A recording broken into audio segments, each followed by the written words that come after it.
Perfect. So as soon as you unmute, you can get us started. Hey, good afternoon, everyone, and welcome to the final meeting of the Commission on College Affordability and Retention. I'm Representative Ed Crockett from Portland, District 43, also serving part of Falmouth. My co-chair, Senator Maddie Daughtry, is running back and forth between committee meetings herself, so hopefully she'll be able to get over here shortly, and we'll go from there. So let's start this meeting off with introductions, and we'll start with our two incredible hosts from the University of Maine system and the community college system, Samantha Warren. Hey, good afternoon. I'm Sam Warren, Director of Government Relations for the University of Maine system and serving as staff for the committee. Okay, and Becky Smith, if you're out there, jump right in. And if not, we're going to come back to you and we're going to jump over to Representative Salisbury. Thank you, Mr. Chair. Sorry for my late arrival. My name is Sue Salisbury, and I represent House District 35, which is part of Westbrook. All right, so based on my screen here, we're going to run right into the rest of the board members here on the commission. Let's start with Mr. Milliken. Hi, my name is Ron Milliken. I'm the Director of Student Financial Aid at the University of Maine at Farmington. I'm a longstanding financial aid practitioner. I'm representing the Maine Association of Student Financial Aid Administrators on the commission. Thank you. Thank you, Ron.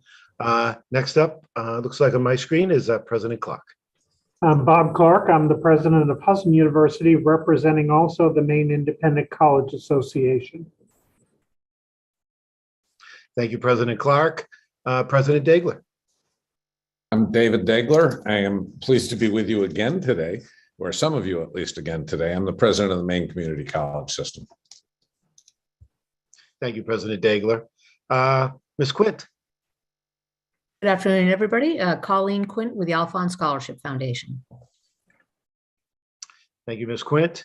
Ms. Johnston. Good afternoon, Martha Johnston. I'm the Director of Education representing the Finance Authority of Maine. Thank you, Martha. Ms. Bush. Hi, Hillary Bush, Guidance Director at Poland Regional High School. Thank you, Ms. Bush. And Ms. True. Hi, I'm Liz True. I'm the Vice President for Student Affairs at Maine Maritime Academy. Thank you, Ms. True. Mr. Judd. Good afternoon, everybody. Jason Judd, Executive Director at Educate Maine. Thank you, Jason. And Mr. Placido. Hi, everybody. I'm Robert Placido, Vice Chancellor for Academic Affairs for the University of Maine system. Okay. Haven't seen Becky appear back yet, so I'll throw it back to you, Sam. So I believe first on our agenda today is a presentation from Colleen Quint about the Alphon grant. And then we'll work off the document that folks added to over the weekend for the remainder of the meeting. So I'm going to set up my share screen. So Colleen, if you want to start going, it may take me a minute to get the PowerPoint up, but I'm on it. Sorry about that. I might be able to call it right up myself here, actually, Sam. Can everybody see that okay? Yeah, okay, great. Let me see if I can get it to go. There we go. How's that? So thanks for the opportunity to share a little bit of information about the Alphon grant program with folks. It's a pretty special program, and Maine is unique in the country in having a program at the level that we have it here in Maine. And while it's not going to be a panacea for college affordability and completion, it has the potential to have a really positive impact. So I just wanted to have a few minutes to take a few minutes to share with you about it. So I'm sure folks are familiar with Harold Alphon, the well-known Maine philanthropist and businessman. Mr. Alfond created this program, really his legacy gift to the state of Maine. He wanted it to have an impact at both the individual level, knowing that individual Maine children would have the opportunity to access higher ed with the benefit of the Alfond grant, but he also very much was looking at the statewide impact on the future prosperity of Maine through having that more educated workforce. So the way the grant works, we invest $500 at birth for all eligible Maine babies. It's to be used for education after high school, education of all kinds, college and university, trade schools, many certificate programs, and can be used both in and outside of Maine. We've been investing automatically for every baby born a Maine resident since 2013. And it was available on a more limited basis from 2019 through 2012 when families could opt in to receive the grant if they open a NextGen account by the child's first birthday. We've got a website, myalfondgrant.org, that has a lot of information and tools and resources to help families prepare for their child's future. And if families want to make their own contributions, they open their own account to do that. So I'm the president and CEO of the Alfond Scholarship Foundation. We are a two-person nonprofit here that runs this program. Our funding comes from the Harold Alfond Foundation, a notable Maine philanthropy I'm sure you're all familiar with. And FAME, the Finance Authority of Maine, helps us to administer the program. Where we are today is over $65 million has been invested by the foundation for over 130,000 Maine children. And when you put in family contributions when they've opened their own accounts, matching grants that they might have earned from FAME, and then just overall growth in the market, over $321 million is invested for these children today. Oops. A couple of important things to know about the grant. Grantees have until age 28 to use it. If they do not use it by age 28, it reverts back to the foundation to be used for the next batch of babies coming behind them. But we know that we have it open until age 28 because we know that not every Maine student continues their education immediately after they graduate from high school. Importantly, the grant can be used whether or not the student who has the grant continues to live in Maine. You could move to Texas when you're in the 3rd grade and that Alfond grant is still yours. And it does not need to be used at a college in Maine. We certainly hope many students will do so, but it's not limited in that way. And also important for a lot of families is it does not count as an asset for individuals who receive TANF and other benefits. I think I mentioned there are 2 of us on staff and 130,000 kids with a grant. So partnerships are super important for us. So we work with hospitals, businesses, youth serving organizations, some other funding partners, schools and state agencies. The Department of Education in particular has been fantastic to work with. A lot of the tools and resources we've developed, we work with the department to make sure that they're aligned with state learning standards, the Maine learning results. And working with DHHS to make sure we reach a broad range of families, and just a lot of other efforts to make sure families know that they have the grant. So we do this because our message to families is, but also to our other partners, is we believe every Maine child has a bright future and should be considering accessing education after high school. Everybody on this call knows that jobs, particularly those in the fastest growing parts of the economy, require some kind of education after high school, and we need every Maine child to be part of that future. I mentioned before that there are sort of what Mr. Alfond talked about, or what I describe as kind of the micro and macro benefits, right? Individual kids, but also statewide. There also are practical as well as aspirational benefits for the program. And, you know, the oldest of our opt-in grantees, as we refer to them, will graduate from high school in about 5 years. And then the first wave of the universal grantees, those automatically awarded the grant, will be about 4 years after that. So we're still a few years away, but they are these waves of students, 130,000 of them and 12,000 more added every year, are going to be coming to colleges and universities across the state. What it means for families is because we invest this at birth, the money has the opportunity to grow in the marketplace over 18 years. Now, you know, the market goes up and the market goes down, but over time, that $500 should grow into something quite a bit more. And when I took a look at our recent numbers, the oldest grantees from the opt-in years are now in the 7th grade. And the highest value for their students, that $500 is now $2,100 at the end of last month. The oldest of the universal grantees are in the 3rd grade. And the Alfond grant for those students is now about $1,100. And when we look at families who have an Alfond grant who also have opened a NextGen account, the median account value with contributions is a little over $4,300. So any money that a family has on hand is money that they or their child won't need to borrow. And knowing that the Alphon grant is available helps to create what's called in the field a college-bound identity for those recipients and their families. So super quickly, there's some really fascinating social science research around our program and others like ours. So research shows that children with a college savings account in their name, even if that account has only a few $100s in it, they are 3 times more likely to go to college and 4 times more likely to graduate. And the effects are especially strong for low-income families. We know that, again, from other research, there's a randomized controlled trial study, longitudinal study in Oklahoma that was done. These kind of early investment yield positive developmental outcomes for students. They have social emotional gains as if they had participated in Head Start. The parents have higher aspirations for the student, and there's even data showing that there are lower levels of maternal depression. So it has a very outsized impact from that early investment. Our own internal research shows that parents whose child has an Alphon grant are twice as likely as parents whose child do not have a grant to report their expectation that their child will continue education after high school. And nationally, there are about over 100 programs, and I think it's 36 states that have been informed by, and many even modeled on, the Alphon grant program here in Maine. So as the old saying goes, as goes Maine, so goes the nation. We share information with families every quarter. They start to get these materials showing with the child's name on it, the value of the Alphon grant, as well as some tips and resources for them. We have a website where they can check the grant value, access tips and resources and tools, create what we call a My Plan so that families can do, save, and learn to support their child's future education. And as I mentioned before, when families want to save, they need to open their own account. There's not a way to add directly to the Alphon grant that we've invested for their child. So there are many college savings plans available, and every family who chooses to save can do so in whatever way makes the most sense for them. Our grants are invested in NextGen 529, Maine's education savings program. And if families with an Alphon grant open a NextGen account, they get a statement like the one I showed you a moment ago that shows not just the value of the Alphon grant, but also family contributions, any matches they might have been eligible for, and the current value in the marketplace. So that's something that we think is a great thing for families to have access to.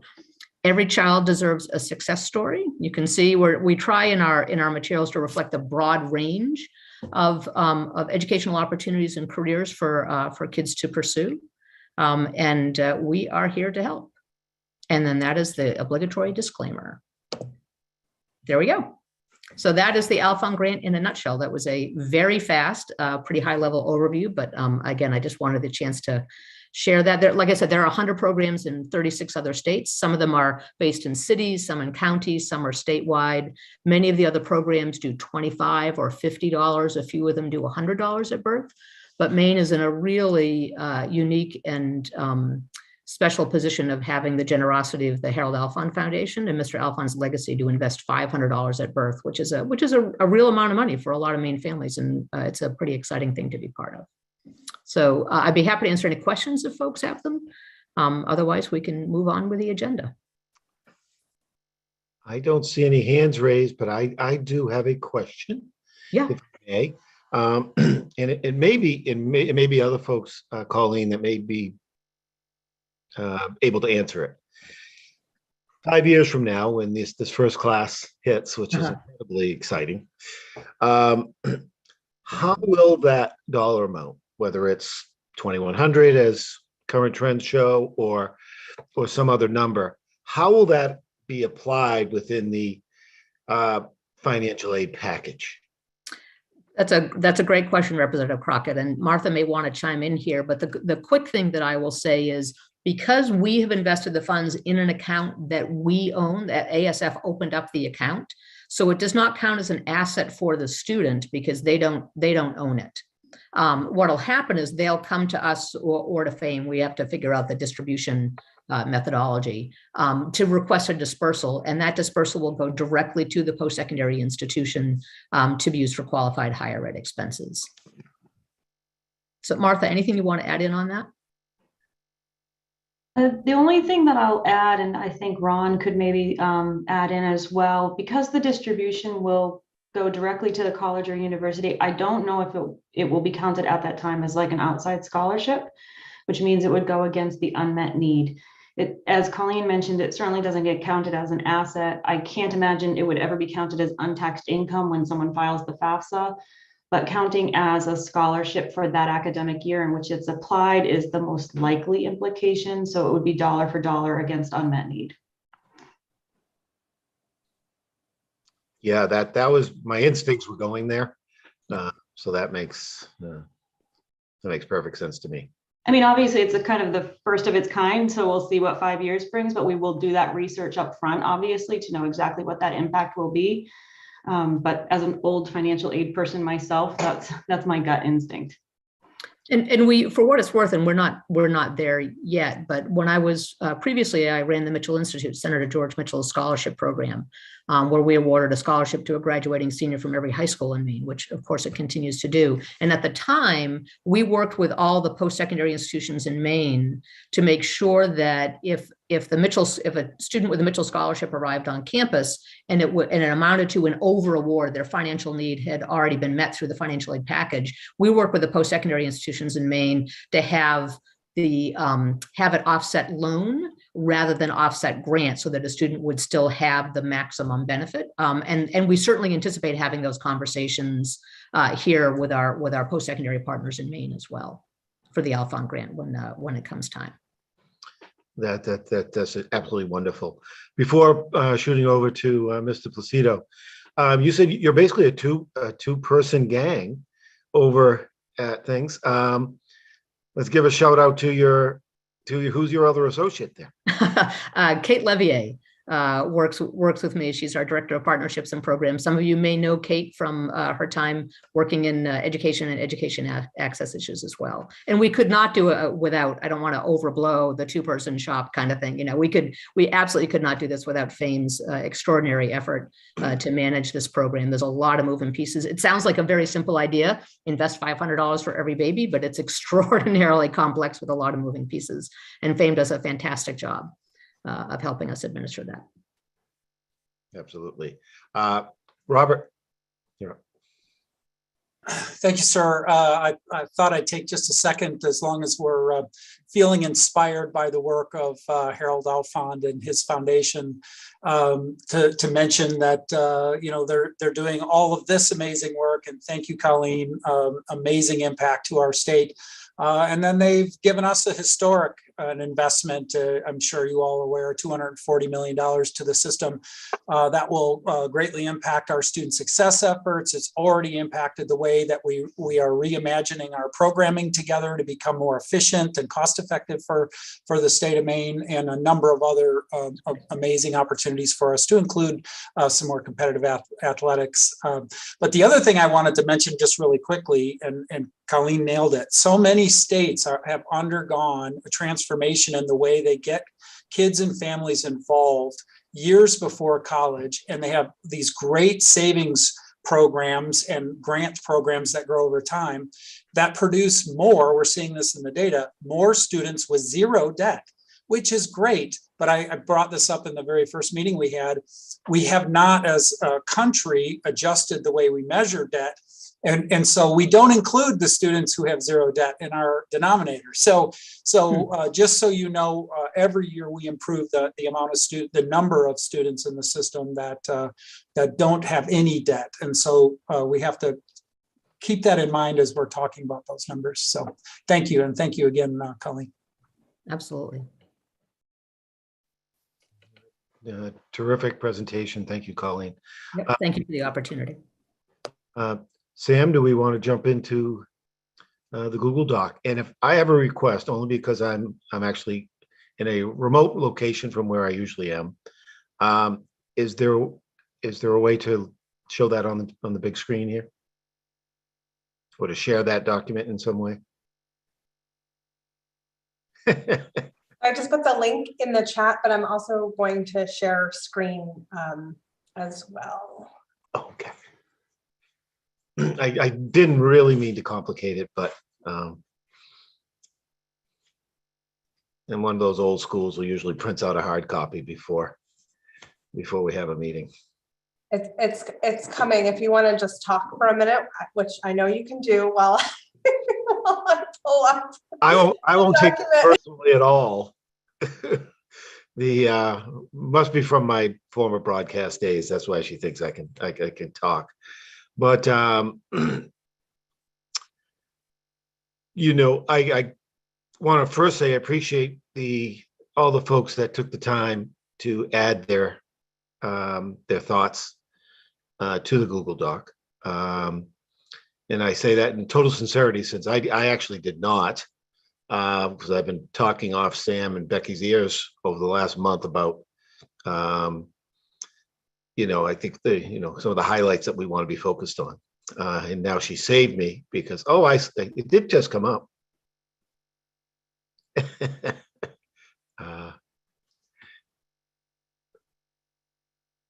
Is the Google Doc now showing? It is. Not other things in my email. Okay. So I'm not sure, and I know Becky's on another call, but will join us, but we basically just went through the notes from the previous 3 meetings and captured the kind of themes that we heard again and again. So there were obviously many more ideas and thoughts, but these were themes that continued to come up. And they're listed essentially in alphabetical order with no priority. And so wanted you all, as many of you did over the weekend, to go through and indicate which areas were your greatest priorities, so that when we write the report to the Education Committee later this week, we can really list those more in a priority way. But it certainly doesn't mean that we can't mention something that's not indicated as a top priority, given that it was discussed by the commission. So I defer to the chair and all of you as to how it would be most constructive to go through this document. My suggestion, and please, anyone who has a better idea, jump in. You want to just start at the top and give everybody an opportunity to comment on the topic theme that's on the table, and just get a little bit more in-depth analysis as to the overall intention of the comments. And if we want to start right at the top, I will gladly state something first. Although I appreciate it's in alphabetical order, but that might be my number one exciting target out of this whole commission. When we were looking at this and we were putting the group together, and I wasn't part of the 2014 group, so it was interesting to hear that the high school level wasn't a huge part of the last commission. And all I've been hearing for the 3 years that I've been in the legislature is that we have to get to the families and the kids as early as possible. And of course, it does tie in a little bit to the second topic theme that's listed with respect to even adding something to the curriculum, which we were able to do last session with respect to career planning, and personal finance had been added to the learning results curriculum even before that. I just, going back in ancient times, 40 years ago when I was in high school, the guidance counselor was the only one who gave us any direction. I was very fortunate. I had lots of direction at home, being the baby of 8, and I had a few other siblings that had gone on to college. So I had incredible support at home. But at the school level, it was, we all had a scheduled meeting with our guidance counselor. Unfortunately, it didn't happen until senior year. Now, granted, that was 40 years ago. So I'm sure we've come a long way there. But, in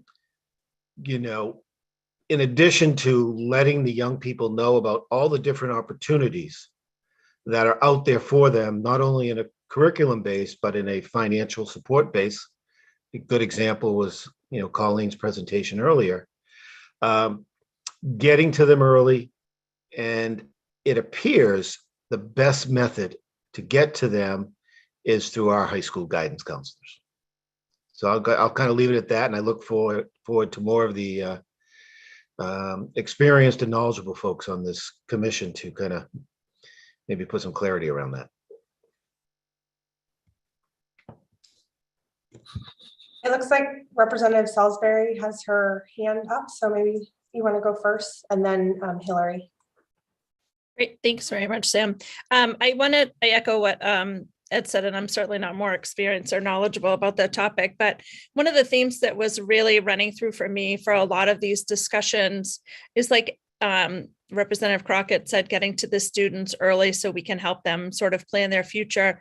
And for me, it's also really important that tied in with this is also talking about like the opportunities within high school as well. For example, the CTE programs, what other opportunities are available to them that they might not consider. And when we talk about college affordability, I think that those guidance counselors can help students realize that sort of taking not really taking the money out of it, but letting them know that college period is an option for them. Future education and training is an option for them. And, getting to the money sort of not as an afterthought, but as let's talk about that this is an option. And I really think those guidance counselors are really helpful because we know with our investments in CTE, we have more opportunities for students to do some training early on, to get certifications and to get those college credits, all of those things, which really bring that college and future training right into focus.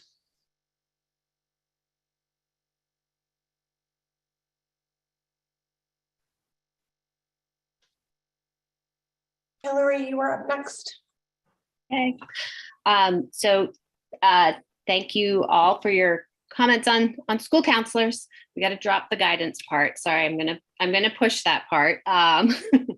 So I think I wrote some notes in the bottom too, as other people were writing on things. And I think it's right now what clouds this, especially for me, is the piece of how COVID has impacted everything. So that really is the lens of how we're dealing with it and trying to look at it all. And it's hard to separate that out for any piece of this. But since the mental health needs are so high, school counselors getting pulled in that direction, which means less time for the other things they did. But I think back to the conversations I had with the other counselors who presented with me on the panel and some others that I talked to in preparation for that, and how the counselors really hold so much information about the individual families, the students, and the communities, and put those pieces together and look for those opportunities for kids.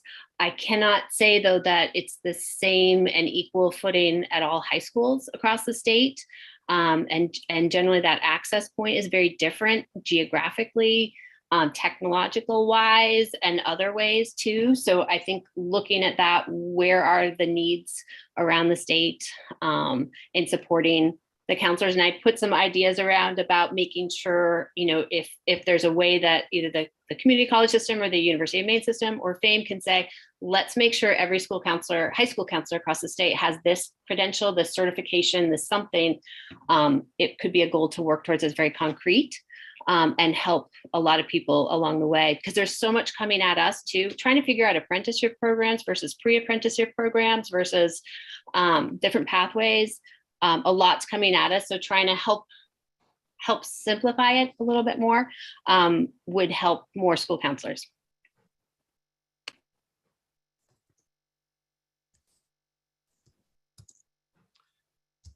Okay, I think Ms. True, you are up.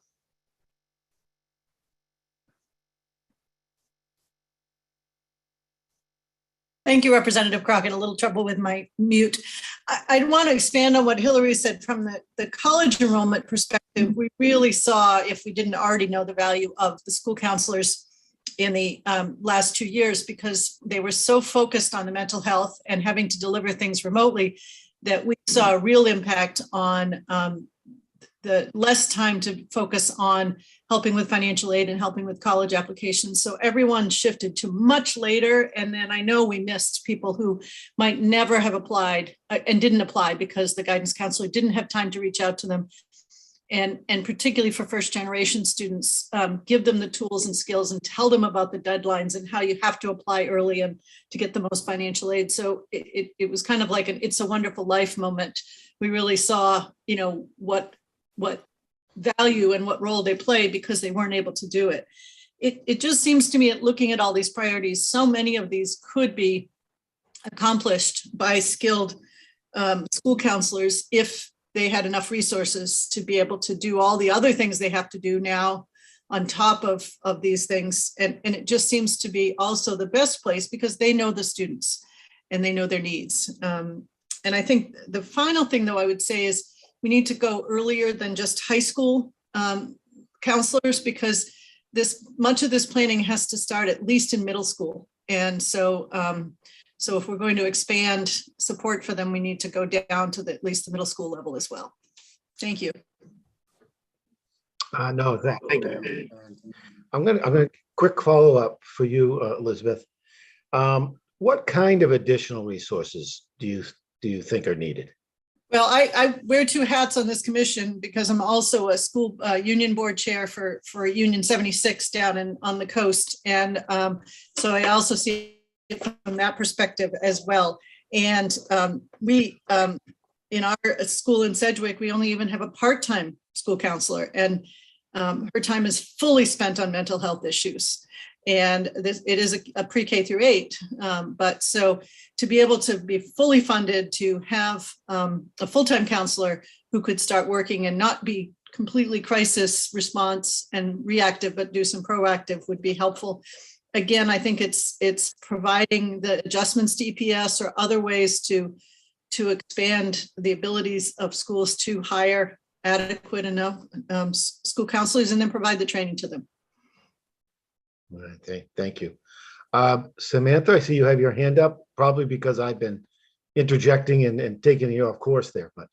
Representative, that is exactly what I was hoping that we could get at, is of course, this report that the commission puts together, or the subcommittee, whatever we're calling ourselves now, it does go to the legislature's education committee. So I think the more we can shape things as recommendations specifically to activities, policies, and investments that are within the purview of the education committee, or state agencies or organizations like the university and the community college that kind of report in some ways to the education committee, I think that would be really helpful. So I think when Becky and I were working on this last week, we were struggling a little bit. It was clear that this is an area where the commission wanted to focus, but in terms of the recommendations to better support counselors, we were struggling a little bit. So Hillary and maybe Martha, since you work with this population as well, we'd love some clear direction. I reached out to colleagues at MEPRI to see if there were conversations related to the funding formula, and so that's a little thread we put in here, but we definitely need more direction from all of you as to what these recommendations should look like, and again, things that the education committee and their colleagues in the legislature can act on. Yeah, thank you very much, Sam. Representative Salisbury, is your hand up for another comment? No, it is not, but thank you for asking. Okay, Jason. Thanks, Representative Crockett. Just a couple of quick comments. One, I think we need to make sure anything that we ask additional of school counselors, that we pair that with resources. And I think many of you around the table will agree with that. But as we go through, I think it's easy for us as the commission to recommend that school counselors do additional college and career planning and additional FAFSA completion. But I think we also have heard greatly about the workload for our school counselors, both prior to the pandemic and during the pandemic specifically. So just wanted to remind us of that. I think adjustments to the funding formula are a great part of this particular recommendation in terms of a specific idea on how to support. Here, I also wonder, I heard quite a bit throughout, especially during the counselor presentation, and I've heard it separate from the commission, about the list of new responsibilities that are being given to school counselors in terms of test administration, COVID tracing at times, and a whole variety of other things. So I wonder if in the narrative, if we can really emphasize, the priority of working with students and working with families and really focusing on the heart of what our school counselors should be doing, as maybe a recommendation or at least sort of some context. I worry that as school gets more stressful, that school counselors have a role that oftentimes gets caught between administration and teachers, and oftentimes just they keep getting added more responsibilities. So I think, again, not a specific recommendation, but in some of our narrative, I think just being aware that our focus needs to be on students and families, and not just that a school counselor can do most anything in schools to help out. They shouldn't have to do that, and shouldn't be asked to do that. So again, maybe a bit controversial, but that's sort of been on my mind throughout many of these conversations, because we're going to start to hear more about school counselor burnout, just like we're hearing in terms of teacher burnout and folks exiting the field and going into private practice and other roles, and that worries me. I think we're all with you there. And then thank you for that clarity. President Clark. I would just echo in that same notion of what Jason just shared, that of all of our recommendations, we're talking about affordability. And every time we add an extra mandate, whether it is at the K through 12 level or at higher education, it has to be borne by some organization, and particularly when it goes to the higher ed, we, the higher education community, need to fund those initiatives and et cetera. So just kind of keeping that broad theme in, I'm certainly supportive of this notion that we need more assistance at this level. And I would echo back to what Elizabeth said about starting earlier. When we get notions from individuals, probably middle school and up that needs that initiative. But I do keep my mind focused on what we propose needs to be able to be funded and supported, and not just kind of put on the backs of extra responsibilities. Yes, thank you. Thank you very much there. Ron. Oops.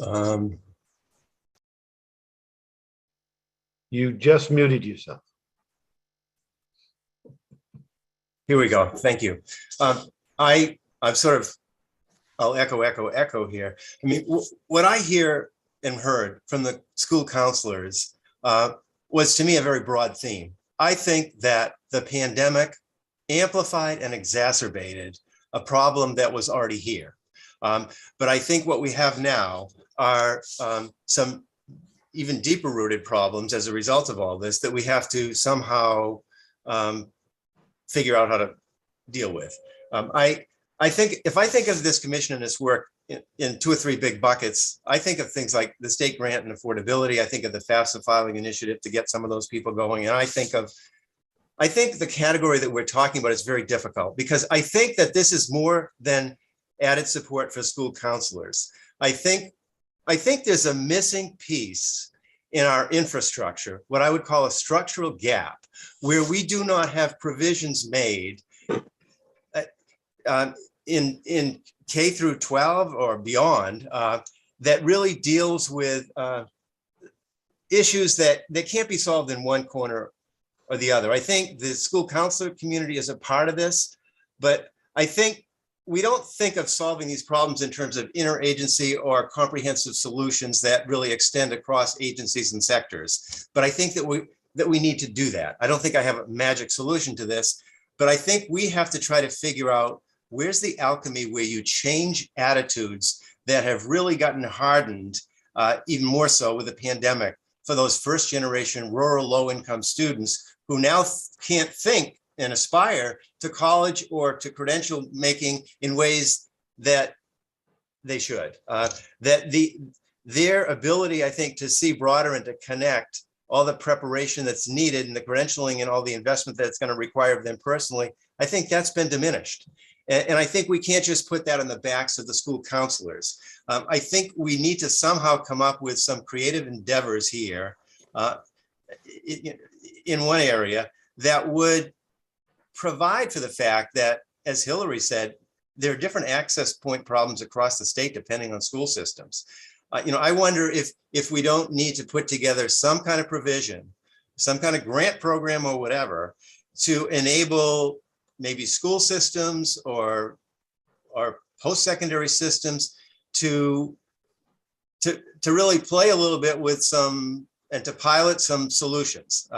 And for example, I mean, in Gorham right now, where Heather Perry has a program that she's running from K through 12 all the way through, trying to get people into the workforce. She's doing early career education of sorts. She's connecting with parents. She's connecting with the business community. They're doing job shadowing. They're doing internship development at every level. Well, they're not doing internships at every level. They're trying to get at this problem at every level to try to align what people get out of their educational experience with where they go afterwards, with how they connect into the workforce. And to me, there isn't going to be a single answer or a single pathway, because it's going to be very different depending on where in the state and what the situation is.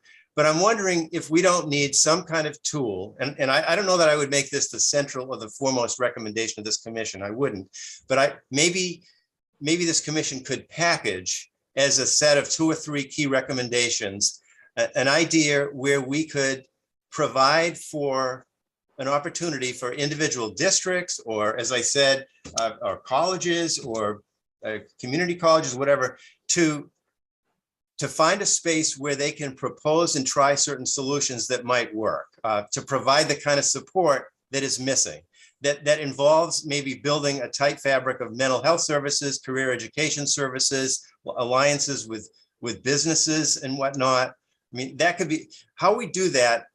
I think it's really a challenging task, but it's going to be so varied. It's hard to wrap this up into one solution. But I would say if there were 3 points in terms of what this commission could do, that would be one of them. It would be to wrap up these recommendations that, from the comments that we've got from counselors and from others about what's needed, because I think there's a structural gap there that we have to fill and figure out how to patch together. That's one thing. And then the other 2 things, we'll get to later when we talk about Maine State Grant or FAFSA filing. I don't know if that's helpful or not, but it's my shot at it. I hope you can think of this problem in a way of wrapping up a lot of these things into an area where we can get a good punch and don't try to just leave this on the backs of the school counselors. Yeah, no, thank you, Ron. Immensely helpful. And hey, Sam, I'm going to ask you, because all I can see on the screen, obviously, is the first 2 topics. So I don't know how many topics we have to hopefully get through. So certainly make sure you keep me on time task, if you will. And next up was Martha. Thank you, Representative Crockett. I think what I'm about to say echoes a bit of what Ron is saying, but then I hope also gets to what Sam was asking, which was, how do we articulate some very tangible solutions that can become part of the recommendations? And so when I think about the essential role of high school counselors, of course, I worry an incredible amount about the capacity, especially during the pandemic, and the idea of putting more on school counselors. But I do think of some of these things rolled up into one. So the idea of maybe universal FAFSA completion, or career and post-secondary exploration. Are we at a point where we could actually help fund a career and post-secondary education counselor at each high school that we work with? So for instance, FAME has seen a dramatic difference in what we're able to do because the school counselors are our conduit. We do rely on them and they're amazing. And without their ability to be as engaged because of the pandemic, that's a lot of what we've been experiencing. It's not their fault, obviously, it's the pandemic. But how can we give each school tangible resources that are specifically geared toward helping students with the affordability discussion? So it's career exploration, FAFSA completion, all of those items kind of rolled up into one. And of course, a larger school might need more than one resource. And you certainly could have an agency like FAME, but we're not in the school day to day. We need that logistical support. So that's just an idea, when I think about how to really get a tangible solution on the table. Oh, thank you. Thank you very much, Martha. Let's jump to President Degler for one more comment with regard to this topic, and then we'll scroll down the page. And then we'll move on, and I won't take much time. But I do want to sort of jump in and really support Ron's comments and then Martha's as well. First of all, there is not a silver bullet, and we've got to be careful how much more we layer on the backs of the school counselors. I think if we can offer some support as we're layering on, that might be a form of a solution. And I'll add that within the broader context of some of Ron's comments, they fit into something that can more easily gain traction because it's part of the Maine State Plan. There are funding opportunities if there's an initiative to come out of this, and that is a career exploration and finding programs that weave career exploration, i.e. build the understanding both within the household and within the students that cause people to recognize the importance of education and moving ahead. And if we can offer those things correctly and really stack them in ways that lead from career exploration to things like FAFSA completion and work with the counselors, those integrated efforts may be helpful. So I guess it's a notion of taking the ideas that have just been put forth and seeing if we can't sort of scale them in ways that they platform and one builds on the other as we move through various age groups. And I'm actually happy to track down Heather Perry. I've had a couple conversations with her earlier, if those conversations seem of value to this commission. Thank you very much, President Degler. And it's just interesting to watch as Sam is updating. I mean, we've added so much to this topic now, and I think we're a lot closer to getting it to a place to move forward to. Let's move down the page just a couple spots, because I noticed, I think it was the next one, we actually had the FAFSA comments built in. And I will say I have had some folks, and I'm curious what the commission members think about this, that ideally you would almost want to make FAFSA a requirement for high school seniors. And everybody, if they want to take a quick read of what Sam and Becky have listed here, and then let's kind of, if we have anything to add, let's hear from you.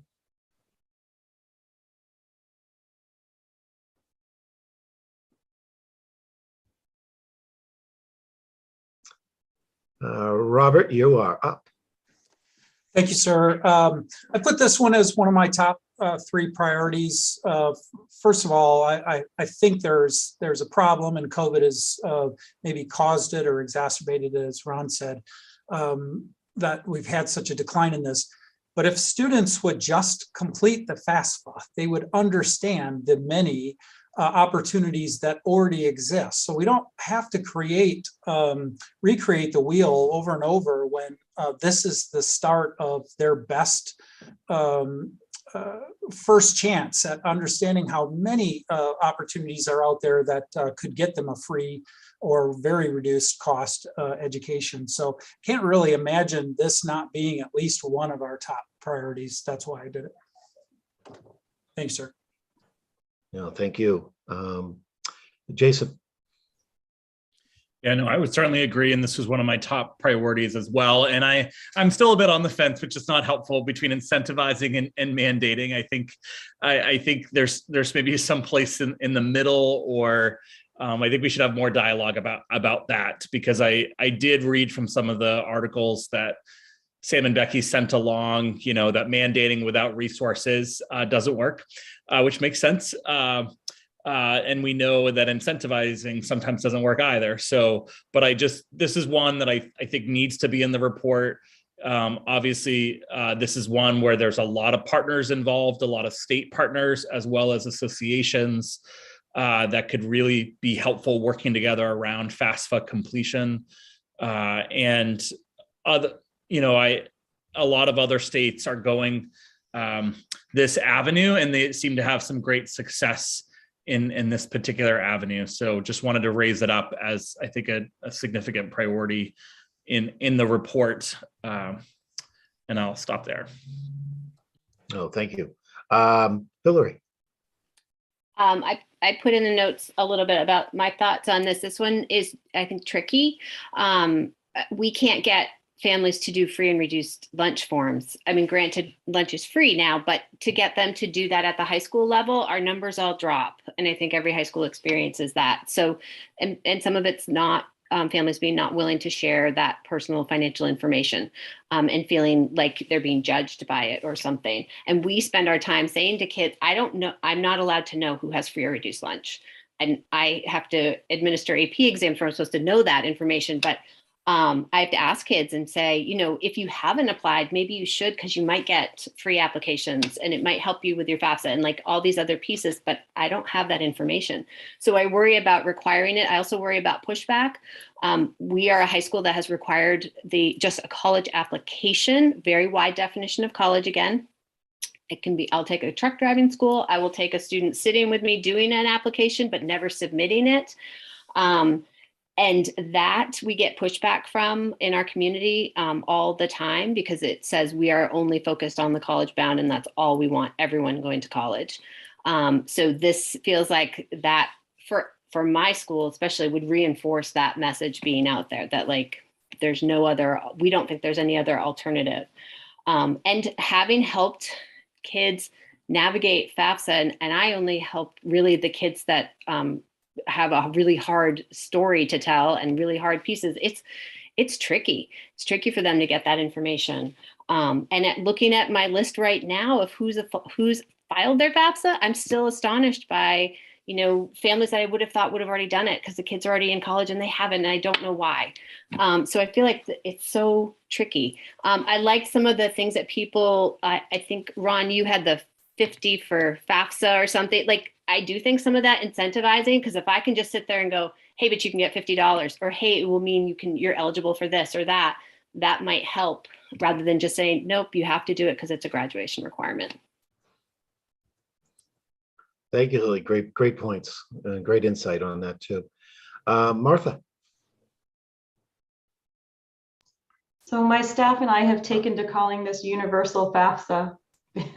So, and I agree, it's really tricky, but if we could find the right way to encourage universal FAFSA completion for all high school seniors, being very mindful of families' personal desires not to share information or have sufficient waivers in place, but not to water down the effort or the initiative, this really would be a game changer. And I think this goes back to the other discussion or the other point that Ron and I were both making. And if we don't put the resources behind it, we'll create something that falls flat. If we put integrated resources behind it, I think that it could be really powerful. It could start as young as middle school, become part of that post-secondary planning, whether it's traditional four-year school or vocational training, and make FAFSA, universal FAFSA completion for high school seniors, all part of that continuum that leads up to it. And then the only other thing I'll add is that FAME is undertaking a relationship with a behavioral scientist, and how to get messaging and programming that resonates around FAFSA completion is one of the primary problem statements that we will be working on with this behavioral scientist. So there are a lot of great things, but they have to come together in the right way so that we don't get that pushback.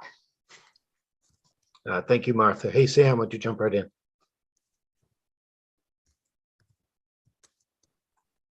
I wanted to suggest, and maybe Senator Daughtry, who's joined us, can weigh in on this a little bit, given her experiences with other commissions. But one thing I might recommend the commission consider is making a recommendation around another group, and I'll regret this when I'm organizing that other group in the summer along with Becky. But given that this seems to be, making a mandatory FAFSA as a graduation requirement or something to increase these numbers seems to be an area of agreement with this group, but there's a lot of understanding that it has a lot of nuances. Would it make sense for this group to recommend either through legislation or not, some sort of future committee that includes all the relevant stakeholders, including families, including I'm thinking of the student we heard from USM last week who cannot receive federal or state financial aid, and so filing a FAFSA may not be relevant to them. And so that may be where the commission wants to make a recommendation, or you also have the ability to report out legislation, I believe. And this seems like a tangible step forward, because I don't think the legislature is prepared in the next 2 months, to write this bill and pass it, but this may be a way to keep the conversation going and come back with a bill that reflects that stakeholder input next session. Yeah, thank you, Sam. That's a great idea. One of the things that's frustrating for me is, so much of this is about, the communication and making, the families aware of where the opportunities are and where the help is. And, they can't even see that unless they're willing to take this step right here and fill out a FAFSA form. But Ron, your hand is up. Sure. I tend to be pragmatic about this. I would love it if we could pull off a mandate for graduating high school seniors, like they do in some states, to be required to file a FAFSA. However, there's a realist and a pragmatist in me that says, I just don't see that happening without more divisiveness and more debate. And so I look for the shortcut. And I do know that in some ways, incentives do work. And oddly enough, I think if you offer a $50 incentive to a graduating high school senior, I think there's evidence to support that, they're going to take the bait in many cases, not in all cases. We haven't solved our problem entirely, but I think we're all going to agree that we have to do this in fits and starts. And I think we know what the liabilities are. We know where there could be pushback. I think, Hillary outlined the experiences that she's had. I think that's going to be true in some other places also. But I just do believe that we can move the needle, and there is a lever there where people will respond if you offer them an incentive. And you can frame it in different ways. And as Martha said, you can try to do integrated approaches to make sure that these things work. You just target your population, you offer them an incentive. It is a tangible, concrete way of trying to make a difference here. And as Robert has said, this is an area that it's simple. So I would say that if there's something that we can do, to me, it looks like low-hanging fruit, this would be it. It wouldn't be the top of my list, but it would be my second priority to do something like this. And I will also say that, going along with some earlier comments and the integrated approach, currently the Maine Association of Student Financial Aid Administrators, whom I'm representing, they have a grant from the Melmac Foundation to fund extra support in the high schools where there are school counselors who reach out and say, they have a grant from Melmac, but all those high schools can reach out and ask the Maine Association to send a financial aid practitioner in there to meet with some of those reluctant filers, or the ones that are really high need and need the extra special attention. That's only one avenue, but it works. And I think what we need is a patchwork of attempts like this, along with the incentive program, to try to move the needle on FAFSA filing. So that's where I'm going to weigh in for this. If you're asking for what we think is a priority, I say, make it an incentive, Jason. I hear you also, but again, it's the pragmatist in me. Thank you. No, thank you, Ron. I think we got a lot of pragmatic thinkers here on this commission as well. Colleen. Thanks, Representative Crockett. Your anecdote earlier about talking with your high school guidance counselor in the fall of your senior year reminded me that that's also when I talked with my high school guidance counselor. And then in the spring of my senior year, my counselor said, so have you and your parents thought at all about how you're going to pay for college? Right. So that's to make the point that was made earlier, which is that starting earlier is really important. And when I look at, and that goes for FAFSA too, because having it on the radar, when I look at all four of the first categories of interventions here that Sam and Becky put together, the essential role of the high school counselor, exposure to college and career planning, FAFSA filing, and families. It's about creating something, I think, that is, I know a couple of folks have spoken this, but is much more integrated, but also really concrete for families to know, right, what they should be doing at each stage along the way, and what students themselves should know, so they have some agency over their own futures. And because the resources and experience of counselors and schools across the state range dramatically, the experience that a kid has with their counselor in one high school and what that counselor is aware of or talks about, what their family might know about or not know about, really ranges a lot. And the family resources are so different, particularly for first in their family to go to college. So those practical experiences and making sure that students have those. I know there's a lot of work going on right now around career exploration and around dual enrollment in early college. The FAFSA filing could be something that becomes embedded in information that's prepared for families in a way that to make sure that every child receives that. I know that means a local control state. I also used to chair my local school board, so I know all of those dynamics in play. But the department has done a phenomenal job during the pandemic of creating resources available, not just to teachers for professional development, but to families as well. And I wonder where there's an opportunity for the department, schools, and the post-secondary world to come together to create something that's a pathway for students and families to understand the kinds of things they should be thinking about at different stages. It's something that we're working on with the Alphon Foundation as well. And I think that getting that integrated, starting it earlier and making it relevant to families, whether FAFSA completion is a requirement or an incentive, whether it's a stick or a carrot, you still have to make it relevant to families, right? And I think that kind of working earlier and in a more integrated way and getting very practical and concrete with families about the kinds of things to be thinking about, questions to be talking with their child about, things that kids can research on their own. All of those things are very practical, and they may not be mandated legislatively, although they could be things that are elements that are to be embedded into the kinds of curriculum and the career and exploration parts results. And I know there's a lot of good stuff in there already, but just drilling that down to the family level so that they have access to that, and that every child's going to have access wherever they are in the state, and whatever the particular school is that they're in, they know they'll have that, I think is just really important. Thanks. No, totally agree. And I am going to take this moment to say hello to Senator Daughtry, who has joined us, and pass over the imaginary gavel to her now that she has that, and maybe put some final touches on this topic. Absolutely. Thank you so much, Representative Crockett, and thank you for chairing in my absence. Apologies to the committee. It's that time of year where legislators are typically supposed to be in 4 places at the same time. I apologize, I missed the beginning of the conversation, but I want to sort of share, building off of what Sam shared. One of the ideas I've sort of been tossing around while reading the document before we met this afternoon is about how do we pull out the very concrete, actionable items that we can take with a very tangible benefit. And one of the things I kept thinking about is, knowing where we are in the session, wondering almost if it makes sense to say, here are 3 areas, FAFSA completion. I apologize, I cannot remember who it was. I don't know if it was Colleen who mentioned the Maine State Grant, maybe having those steps for each year you're in college, getting a little bit more money, sort of using the Maine State Grant as a retention tool. And a few others that we could say, these are where we all sort of coalesced around.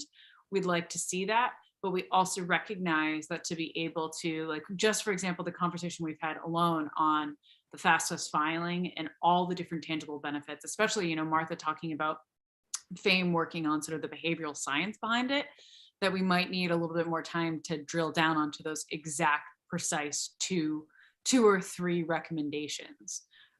If that might be one of our recommendations as well. And every time I'm in one of these conversations or a commission like this, I'd be remiss to not say this is where I get a little bit sad or frustrated or lamenting that the Maine State Legislature doesn't have a separate higher education joint standing commission.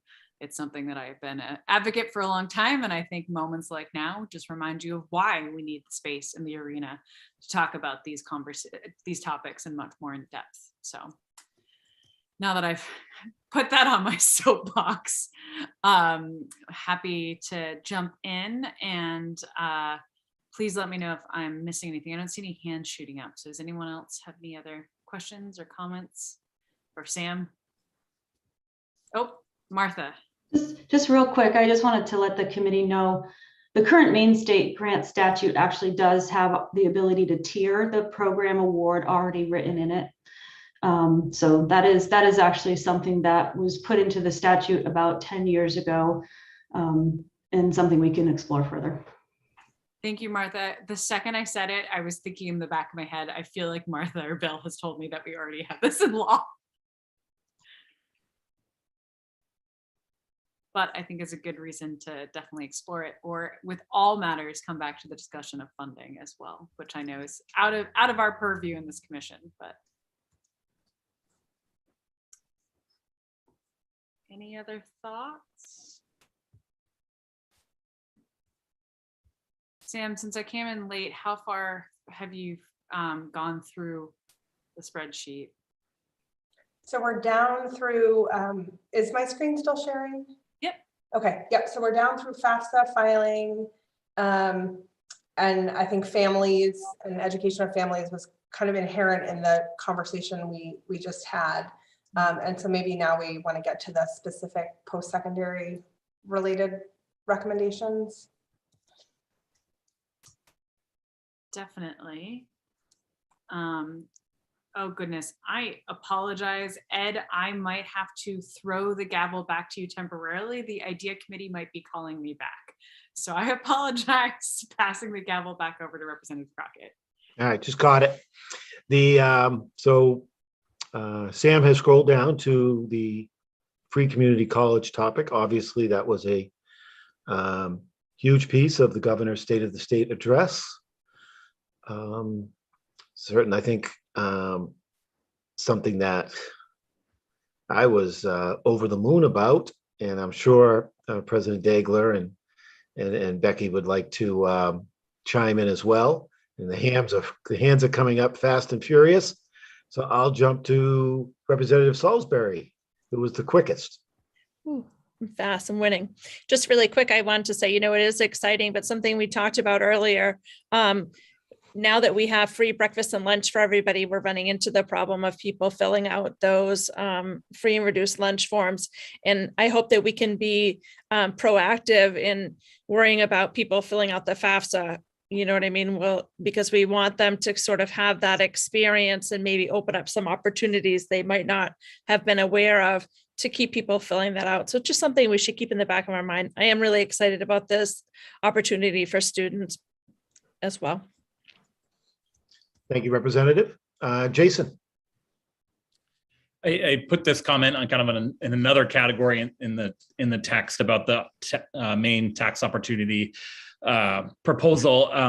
But I just think, given the timing of this commission and this report, I think on recognizing the proposals on the supplemental budget from the governor that can relate to affordability, I think would be very helpful for us to do as a commission, and certainly free community college, keeping the public university at not raising any tuition, and some of the other very specific proposals in there about higher ed, I think should be also included in our report, because they won't quite be past the finish line if my timing is correct with appropriations and other items. So I didn't pick this as one of my new top three, but certainly will be advocating very directly for this to get through appropriations as well. So I just wanted to kind of point that out. I think we should validate the proposals coming from the governor's office, the ones that we feel strongly can help address the goals of the commission. So just wanted to kind of say that out loud and get either affirmations or disagreements from the group. Not make any assumptions that they're going to get across the finish line without a strong coalition of organizations and others supporting them. A great reminder that this process is goes beyond the governor's State of the State address. I am quite encouraged. We had a nice long caucus, obviously, with respect to the supplemental budget, and this particular topic was, overwhelmingly received as a very positive move. So I'm confident that this one, will cross the finish line. And without any further ado, hear from President Dagler, who knows what they're going to do with it. I'll sort of surf over that. So I didn't comment on the Free College Initiative. I'm sensitive about using this commission as a platform for initiatives that are currently in the budget that appear to have a benefit to the Maine community college system specifically. So I'm interested to hear, actually, and Jason, I appreciate your comments. I'm interested to hear the comments of the commission. I will say in shaping that, a couple things are true. I do think that the work that we're doing here has to, looks beyond just sort of the pandemic level impacts. And I did lean in a bit on mental health for that very reason, is that has a long lasting tail. But I do want also people to understand that the long term impact of what has happened to higher education attainment during the pandemic it should be a critical concern.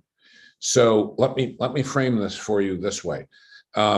The target market, our target market, which is predominantly low-income household families, often whom don't look to four-year institutions to get their start, is the market where we have seen a decline in FAFSA completion, and we've seen declines in enrollments. It's especially true among rural young men.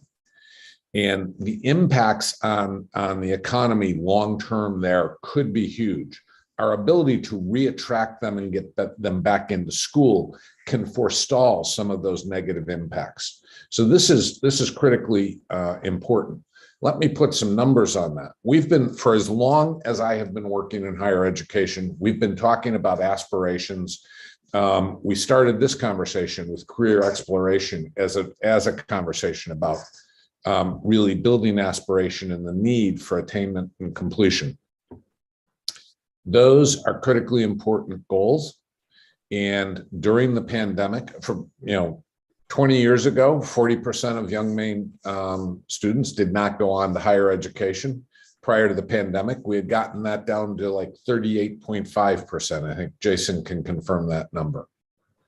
During the pandemic, that number has jumped up to almost 45%. So we've moved significantly in the wrong direction. And those numbers are huge. In terms of college attendance in the Maine community college system, our numbers are actually better than the national averages in terms of enrollment declines. But I can tell you that our high school to college throughput is the lowest since 2003. So this initiative targeting this population, those students who were most impacted by the pandemic during their high school years, is a laser-like approach, and it gives us an opportunity to study what goes well and where we can have a larger impact if we're to broaden the free college initiative. So I'll get off the soapbox, but I did want to add that line of thinking and make sure that everybody had that perspective as we're talking about affordability and completion through the long term and the tools we need to address immediate concerns. Thank you, President Daigle, for that and for that clarity. And I'll just add, and I think Jason mentioned it earlier, the fact that the humane system also is, at least the state is going to make sure the costs don't go up. Those were all, music to my ears with respect to this commission and college affordability. Ron, you're up. Thank you. I just want to go a little bit further. President Daigle, thank you for your comments. I mean, as one who has worked directly with many students and families, I wonder if, in fact, the free college initiative as proposed is really bold enough for what we need. I mean, I know that you were asked the other day, if we could expend the $20 million effectively, and if we could get 8,000 students back into the pipeline or whatever. Maybe I didn't hear it correctly, but I thought I heard an affirmative that we could do that. I have to tell you that there's a little bit of skepticism going on for me. Where it's happening is that I'm asking, have we gone far enough? Because I'm so aware of the fact that this particular announcement to offer essentially free college to students entering the community college system, I think is the right signal. But I worry about what happens on the back end when students come to realize that they also have these other expenses for equipment, for technology, for room, board, transportation, or for the fact that some of them are going to have to work and maintain jobs that could impact the quality and success or not of their educational experience. And if I've understood what I know correctly from financial aid literature, I think the College Board or others have put out information to suggest that the program that we have right now in Maine, given where the tuition levels are within the community college system, essentially means that 49, 50, 51% of our students already have their tuition covered. Is that correct? It is. Okay, and so 50% of first-time, full-time attendees. Yes. Oh, yes. Okay. So, what I wonder about is, and would love to hear your comments, if we had the resources to go further, where it would increase your confidence level that we could really make the kind of drastic change that we need, because I do totally agree that we need a change in behavior and in attitudes and aspirations for a very large segment that's otherwise disenfranchised and not inclined to look. So can you comment on that? Can you tell us whether we've looked at how much it would cost to have this be an add-on rather than to have this be a program of last resort? Well, yes, we have looked at it, and actually members of this committee who have worked with us on what I'll call parallel initiatives know that I've also advocated for what I call a Pell Match, because the Pell Match directs those dollars to the students who need them most. That said, when we look at what has happened nationally with free college initiatives, there is a clear bump in enrollment. That message, that free message, is getting to people. Once they get in our offices, we can help support them with our financial aid offerings and with other tools. And our college counselors and our admissions folks are really quite resourceful in that regard. So a huge part of this initiative is to get that message out with a little bit of with new language that can resonate. Free resonates. Lowest tuition in New England, high financial aid. Those are words that don't necessarily, they just sort of bounce off of the intended audience. And my own personal shift has happened as a result of what's happened to that population during the pandemic. Now, can we go further? Should we go further? Should we add on money to make sure that we're covering books, that we're covering other expenses? I'm more than open to having that conversation. And the answer to your question is yes, we have modeled it. And if we have some particulars to work with, we can shape the costs of those recommendations into financial initiatives so that people understand what the alternatives would cost.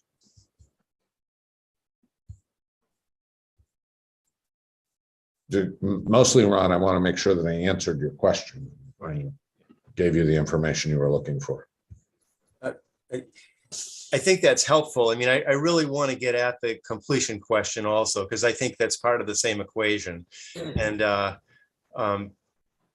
don't want you to think I'm not excited about the idea of this and the value of it, but I'm just trying to think very critically about it and challenge ourselves around this commission to, are we really going to get the kind of results that we want from this? Should we be bolder? So whatever insights that you can offer us, President Digler, I appreciate it. So I think the shaping of the program was quite frankly a pragmatic shaping in terms of financial resources. The other thing, and as you move the conversation to completion, I will tell you that another target in this program is completion. We went to full-time because full-time students complete at much higher rates, not only faster, obviously, but at much higher rates. So we really wanted to try and embrace as many students who would complete their degree program as quickly as possible. All right, thank you both, President Degler and Mr. Milliken. Before I jump over to Martha, I was actually the sponsor last session of the Pell Match program, which currently is sitting on the appropriations table, which has a tag of about 3.6 million. I'll be honest and say I'm not optimistic that will come off the table in light of the governor's free tuition charge from the other night. But I agree, the more we can do, the better. Martha.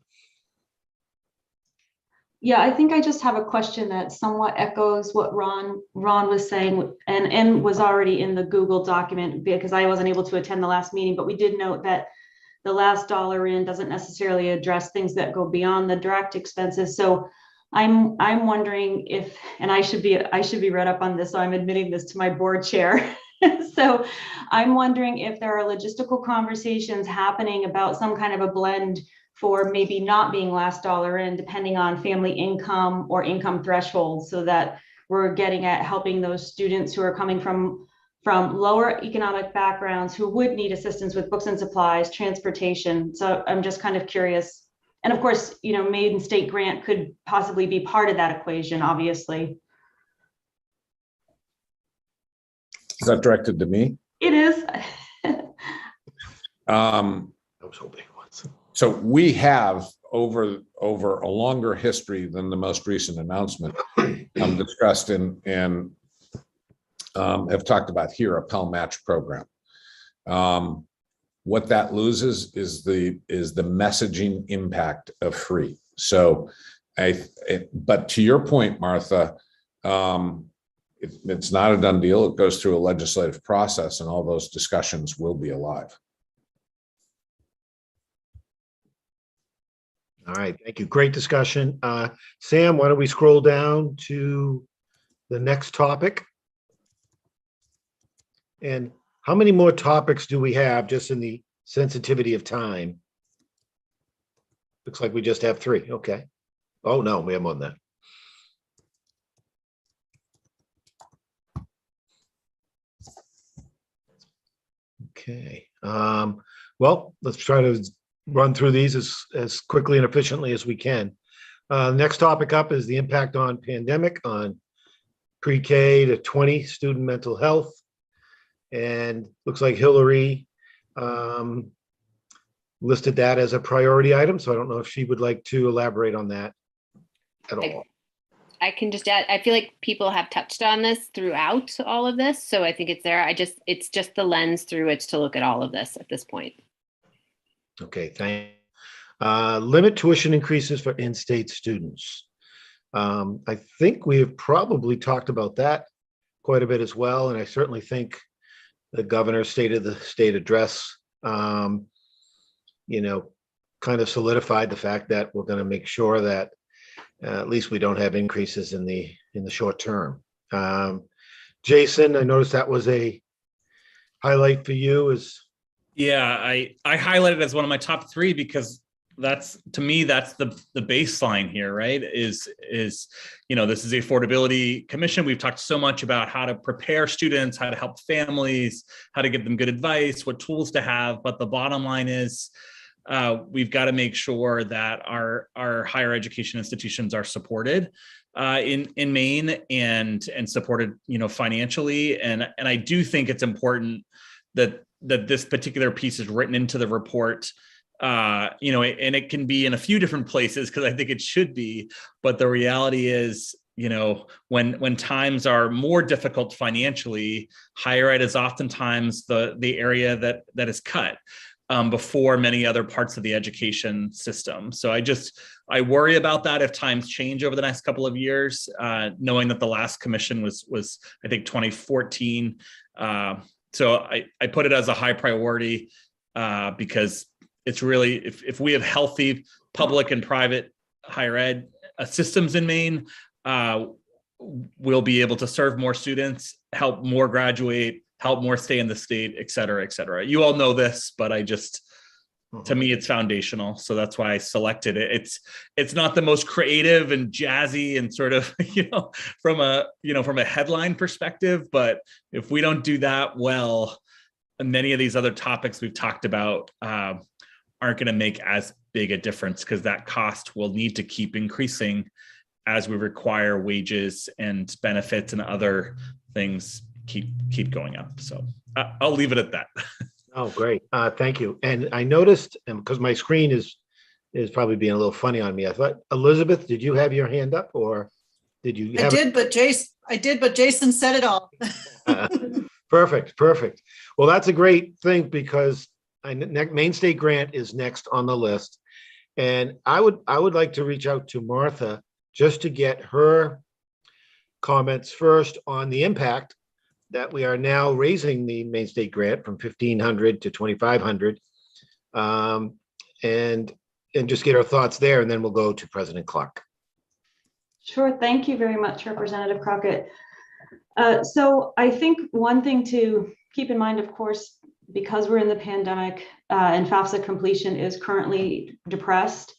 Right now, our increase to 2,500, while it's a great thing, we actually have been able to lift our Maine State Grant deadline for the 21-22 academic year. So we actually can still continue to fund people even if they applied today for attending the community college. Of course now, or any college actually, right? But of course now we're in February. So the likelihood of someone applying at this point for aid is dropping, right? Everyone that's in is most likely in.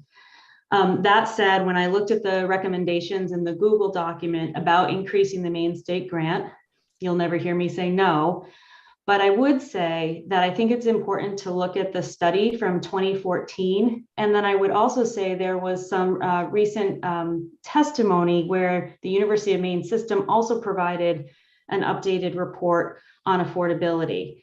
And I think if we take a look at those studies and we stay focused on those gap analyses, then we can, as a commission, come up with what we think is a reasonable recommendation around increasing the Maine State Grant and what that would accomplish for families, depending on their income level and or depending on their expected family contribution level. Because both of those two reports that I just referenced, one really references income, the other one references expected family contribution. So I think that there's already been some really great work done that could help us justify any number that we would come up with. When I look at the numbers very quickly, I think that increasing the Maine State Grant to at least $5,000 from $2,500 gets at really trying to close that gap for families who make under $60,000 a year.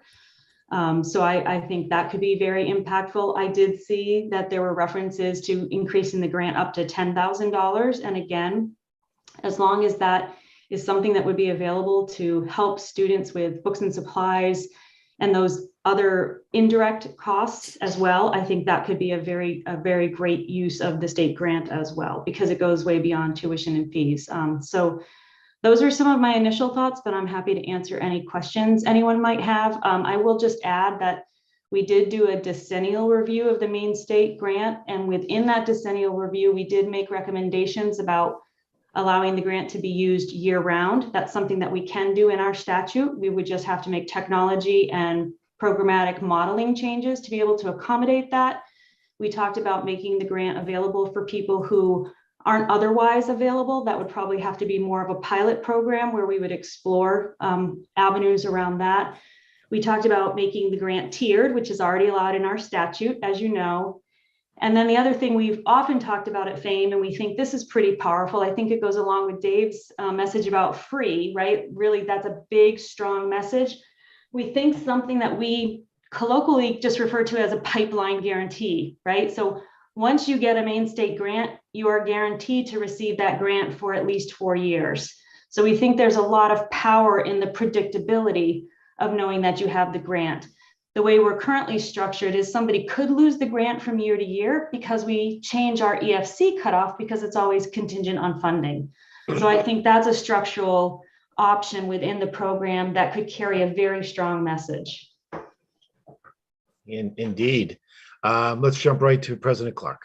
I would certainly echo Martha's comments and about how important this is, in particular to the independent colleges, because it is something that the students carry with them. It's students that have a high need, and it is certainly anything we can do to fill that gap. I was on the 2014 commission, and this was our #1 priority, and to see it come to fruition, even though it takes time and effort to engage in that, certainly I know there are a large number of students that depend on it. And, you know, I would certainly encourage looking at the year-round options, the step increases. I think for completion purposes and retention purposes, those could be very valuable for affordability purposes. And that whole notion of pipeline and guarantee, as long as their circumstances have not significantly changed. But I would say this is probably the #1 initiative for the independent colleges, because we believe this helps support students who have need, and it fills a very important gap, and it's real. So I just echo how important this is to our students in terms of their affordability. Yeah, thank you, President Clark. Elizabeth. I wanted to bring up something that came up when we did discuss this in the 2014 commission, and that was, my understanding is that this was originally designed to cover the cost of tuition for a year at the community colleges. And then, you know, the cost of tuition went up and the grant didn't increase, but that was the original intent. And so I think there are some possibilities for, if we could increase this, to continue on the work of this initiative from the governor for the free college. And but again, I would echo what Martha and Bob have said about the guarantee, because if you offer something for just 1 year and don't give them the guarantee, then I think there's a lot of fear about getting started, taking out loans, and then not being able to continue my degree, and I'm stuck with the loans but no degree and no job to pay back the loan. So I think that's got to be critical. We need to fund it 4 years out. Thank you. Robert. So this was one of my top priorities. I just as gratitude, the $2,500 is already a game changer for us. This is how we run our Promise programs. So we serve so many, I mentioned before, we serve so many students where we can provide already a free bachelor's degree. And this is one of the mechanisms to do that. So $2,500 was great. Increasing that just increases the number of students we can serve. So it's we can show the impact and success of this program. The other thing I wanted to mention that Martha mentioned, the time delay is not trivial for us. We're creating accelerated programs where we're reimagining higher education completely. And that means 6 start times a year, no more this fall and spring, where students can come in a lot more frequently and they don't have to wait to start their education. So with those 6 start times, these programs that have that kind of a once, these really short timeframes, it really limits the number of students we can serve. So the students who need the support the most are the ones excluded out of the way to get the most economical, fast time to degree, and they're the ones who need it the most. So anyways, just won't take any more time. This is a really important program for us. Thank you. No, thank you, Robert. Ron. Sure, I would just sort of echo what Robert just said also. I mean, for me, the Maine State Grant Program essentially has primacy over almost everything else that we do here. And its potential to have impact and to be one of the chief arms of what we do with state policy is simply immense. I mean, it's proven track record. You'll never hear people saying we should back up on the enhancements that we've made since the last commission. The discussion is more about, where do we set our sights and where haven't we gone and how can we get there? And so, I mean, I think that flexibility around enrollment loads, which is meaning, do we have vehicles to deliver to the less than half-time students, even that adult population that we're trying to be more sensitive to and include, have we made provisions for that? If not, I think we need to make recommendations to that effect. Just as with the program calendar, what population are we serving? Do you have to be in a baccalaureate degree program, an associate degree program? Can you be in a certificate or a badge program to receive benefits from Maine State Grant? Again, we're looking for program flexibility and program provisions that essentially serve the needs of our students, number one. I can't also help but feel like when I say that this has primacy, I mean, as much as I love the idea of the initiative with the community colleges and even the tuition freeze within the University of Maine system, if one does the math and I look at, okay, what is it going to save a student at UMF, for example, if we freeze tuition versus if we paid a Maine State grant at the maximum statutory allowances that we currently have now, or if we adjusted the program for future needs and really were forward thinking about what we need, because we need something, again, what I said earlier today, something bold and radical if we're going to make a difference here. So I say that we really need to look at the value of what we do with Maine State Grant, never underestimate funding these, and whether you do it through an avenue of progressive increases to incentivize people who are juniors and seniors and increase their awards, or whether you do something very different and you index it the way that the Pell Grant program is. And so based on the student's EFC, they get a different amount. It isn't a flat 2,500 or a flat 3,000 or 4,000. It's variable based on the individual circumstances and needs of the student. However you do it, if you're providing more grant support to students, you're helping to deal with that program of borrowing aversion, which is very strong in the population that we're trying to reach out to. And you're really helping to get us closer to where we need to be, where Spark says we need to be, where the state needs to go in terms of bolstering the credentials of our workforce. So anyway, this program should have primacy in my judgment, and just had to throw that in. Totally support what you heard from Martha also. Thank you. No, thank you. And I got to tell you, you guys are all warm in my heart because I submitted this bill. And then I deferred to my veteran colleague, Representative Peirce, and co-sponsored that bill. And going forward, we're going to ask for more. I noticed both President Clark and Mr. Placido still have their hand up. Would you like to add more? Okay. All right. Just didn't take it down from enthusiasm before. Oh, hey, no problem. I'm guilty of that on a daily basis. Sam is scrolling here for me, so we'll see where we land next. And just to give everybody a time check, it's about 20 minutes of 4. And I do love to end on time.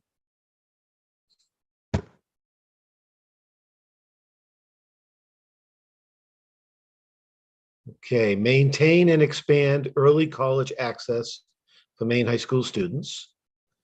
I see Colleen already has her hand up.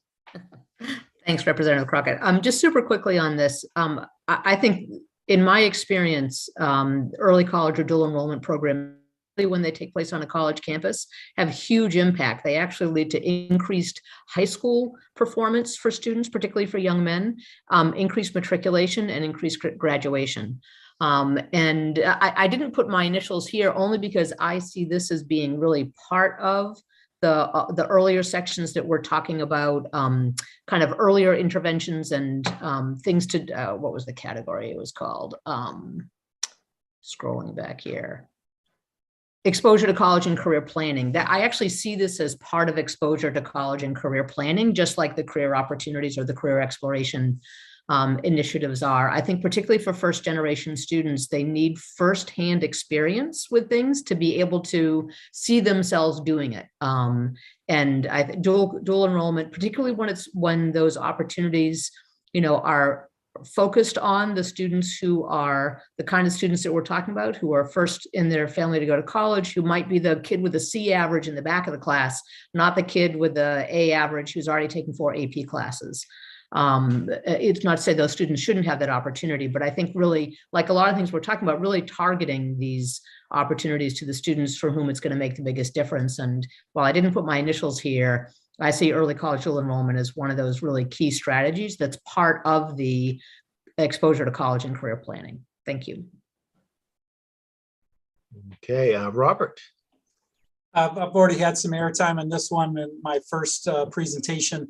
What Colleen said, we can show you that this works scientifically from the data. We can quantitatively, you can talk to students and teachers and counselors.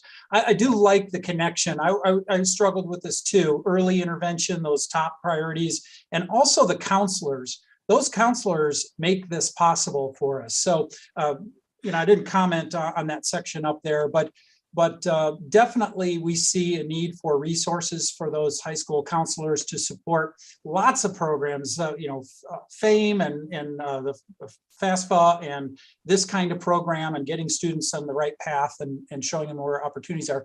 But this particular program, essentially, the more money you throw at this, the better we're going to be. Just a few years ago when I came here, we had 2,400, I think, students on the top of my head.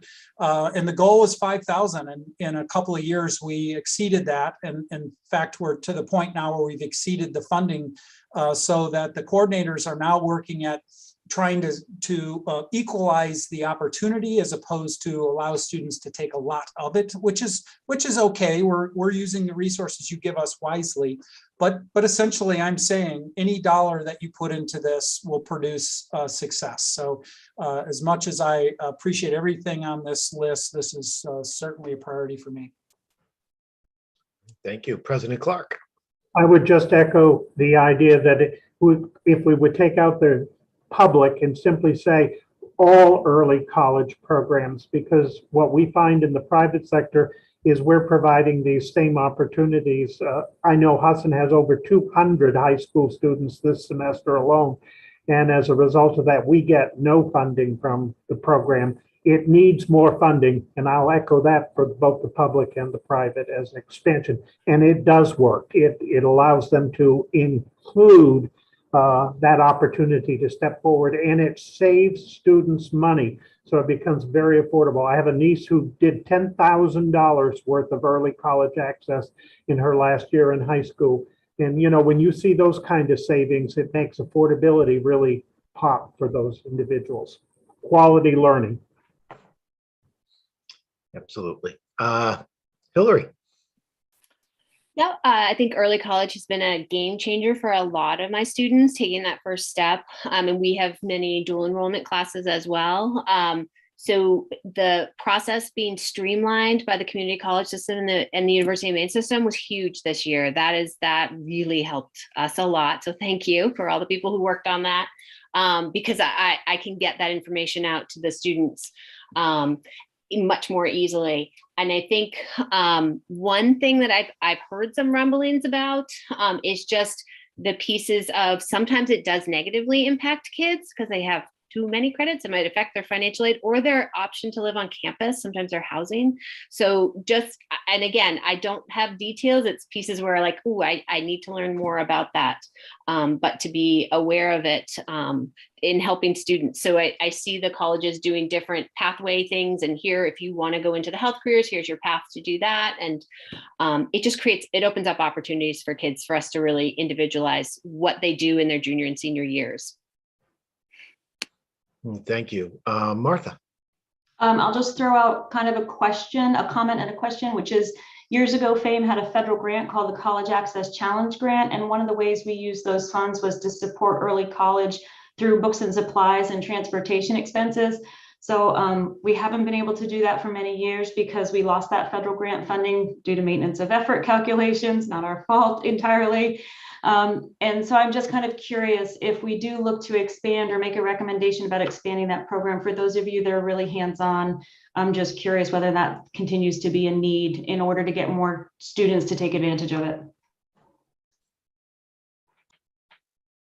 I don't know if anybody here on the commission wants to take a shot at answering that.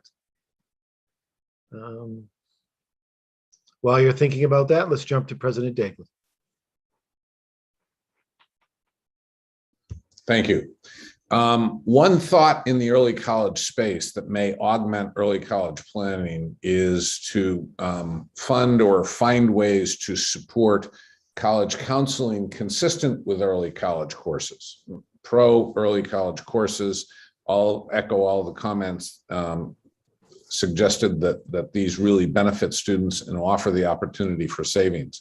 What's even more beneficial is when students are taking courses with a purpose as opposed to randomized acts of enrollment. So when they're just taking a course to take a college course, sometimes it helps the student because the college is offering a higher course than the school district is able to offer, a more rigorous course than the school is able to offer. But to really get traction in the early college market and to really have throughput there, if we can get students taking courses with a purpose as opposed to randomly taking courses, that's a benefit. And what students really need in order to make sure that they're maximizing their own return is some counseling, is some access to people who understand the higher ed landscape. Now, we talked earlier today about dumping more on college counselors. So I'm not sure. I'm not sure that's an active vehicle for us. I think we need to think deeply about that. Thank you, President. Sam. Yeah, Representative, I just wanted to address your question about early college expenses and books. For members of the commission who aren't aware, there is currently a bill before the Education Committee that would establish a textbook fund to assist students with early college books. I can tell you, and I don't want to speak for the community college, but I have spoke often to them about this. Both the university and the community college, I think, expressed concern about this bill because the appropriation is already stretched too thin.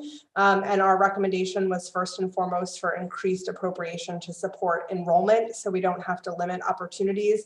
And additionally, because of Maine's leadership in creating equity of access to early college, our early college programs at both the university and the community college, as well as the Department of Education, are partnering in what's called the Equity Project. And it is a group of folks that have come together with national facilitation. Some of you have been a part of that group. Jason jumps to mind, I think, who are making recommendations for state and local policymakers as to how early college could be even more accessible to all Maine students. And so that group is coming out with recommendations literally in the next couple of weeks.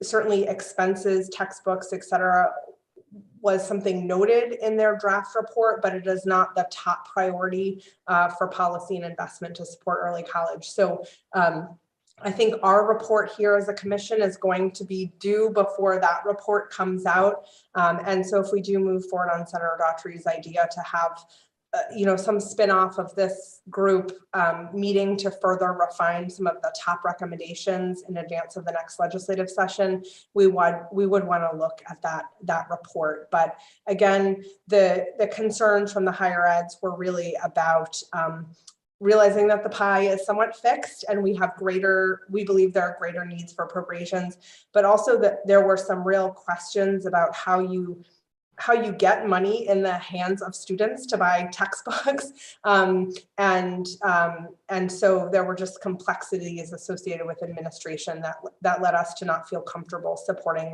that legislation at this time. We can't just give checks to high school students and assume that they're not going to drop out of that course and that they're actually going to use the money to buy the books. And we just didn't have a real good solution for how to administer textbook stipend. So that was some of the conversation, but the bill is kind of tabled now until the equity project completes its work, and then the committee will be taking it up later, if that's helpful context to folks. Becky, what did I miss? You didn't miss anything. That was perfect. Perfect summary. All right, thank you, Sam.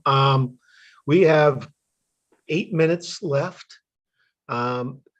Sam, take a quick glance down the rest of the topics and prioritize what you think we should definitely get a few words in on.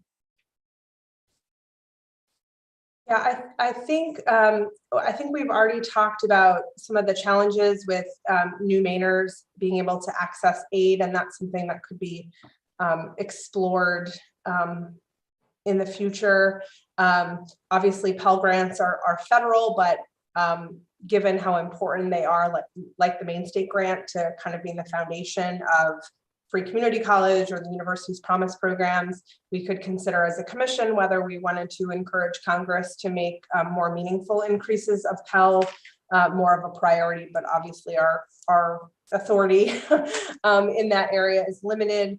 And then just really a reminder, this has come up again and again. I just submitted testimony to a legislative committee about this today, is that how we talk about student debt is very important in the message that it can send to Maine families. So that was really just a reminder, and I think can be reflected in other recommendations, including the counselor piece and the education.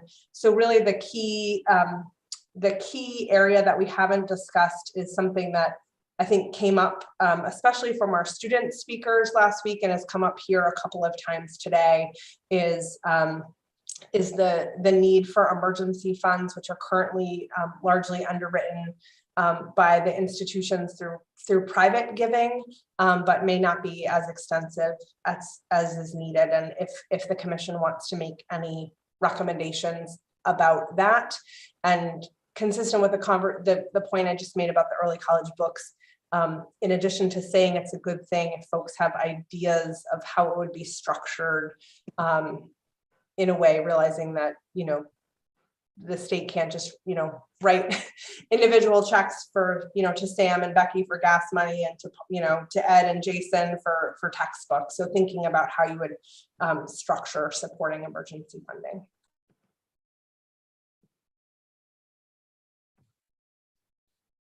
Any members have any additional thoughts on the need for emergency funds?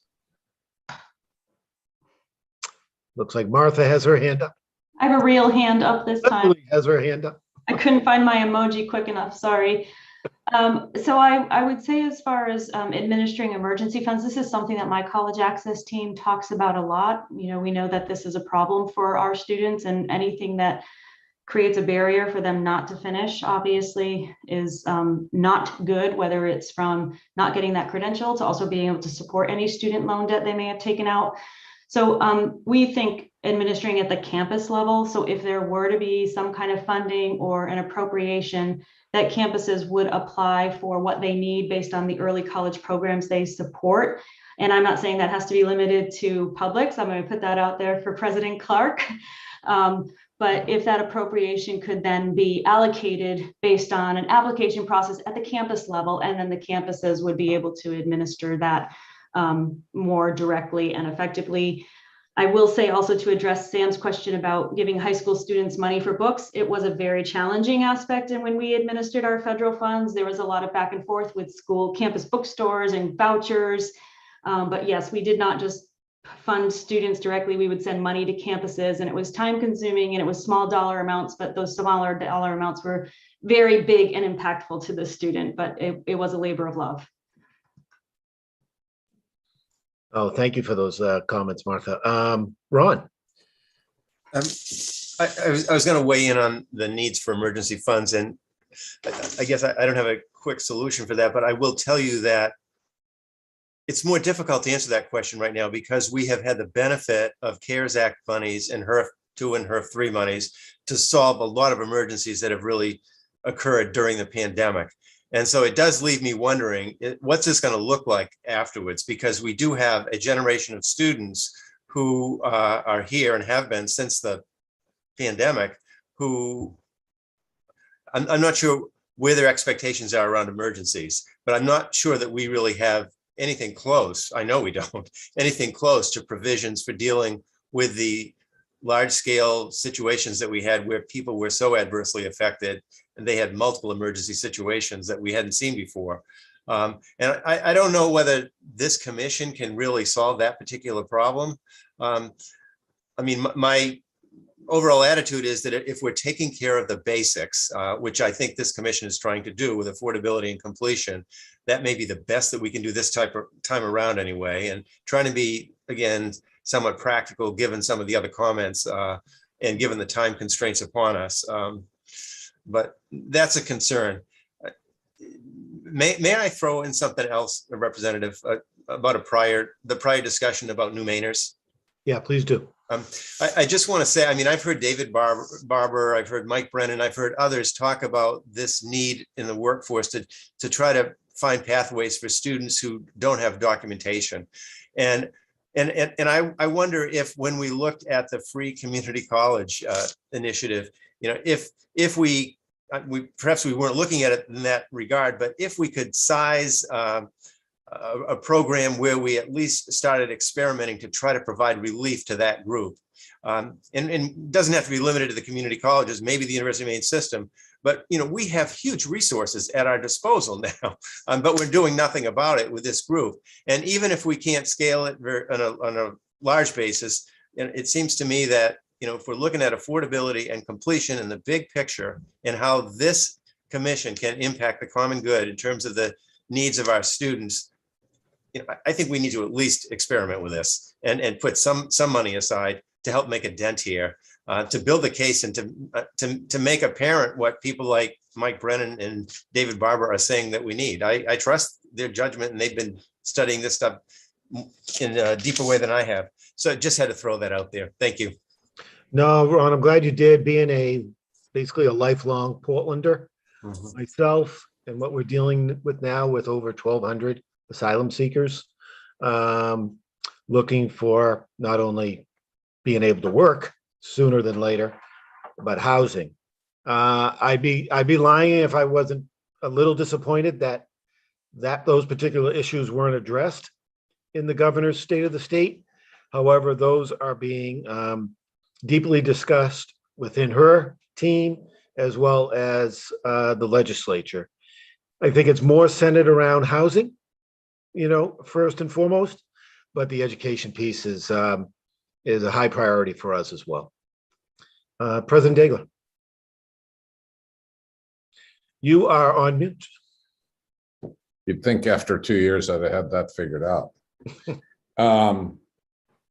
Two quick throwbacks. One of them may not be totally popular, but it is I just offer it as food for thought.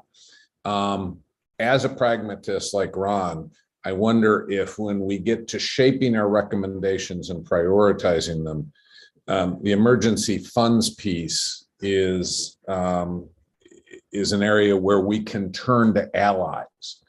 A couple points. One is I want to echo Martha's point, is emergency funds need to be administered and dealt with as close to the college as possible. And they're not necessarily massive funds. There are situations where there's a catastrophe, but oftentimes it's $20 to get gas in the tank to get, you know, to work or to school or something. administered close to the as close to the student as possible. If I look at resource opportunities, I'm more likely to get philanthropy to help for emergency aid than I am for infrastructural supports that would allow for effective distribution of many of the programs that we're talking about. So just a thought for consideration. No, thank you. I don't see any other hands up, Sam. So if you would like me to give at least some final thoughts, I would be happy to do that. But before that, I just want to make sure that you and Becky are feeling good. You have enough to try to crystallize, these incredible 4 meetings that we've had and come up with a, 3 or a handful of items to focus on going forward. And I always love it when Senator Daughtry's picture pops up on the screen because I can turn it over to her. Thank you, Ed. And it looks like I have the misfortune of escaping the IDEA committee right towards the end. So I don't know if you want to wrap things up because I jumped in halfway through what you were saying. Yeah, I'll say one of the huge takeaways I got out of today's meeting was, Ron, I thought he nailed it when he talked about the structural gaps that we have, in this whole process. And then I loved when Colleen talked about, we got to create pathways. And I think maybe I'm oversimplifying it, but I see that pathway as, education of our young people, obviously the primary driver of that, it feels like would be our high school counselors. That moves into early college opportunities through that enhanced communication. And then we get into affordability once they're actually there and they're looking at it, and then ultimately retention. And I thought we got incredible opinions and everything on those areas today. And I really want to thank you for, your commitment to this work and the incredible contributions that you've made. And I would say ditto. I know how much it takes, especially for those who are not legislators, to be able to volunteer your time for stuff like this.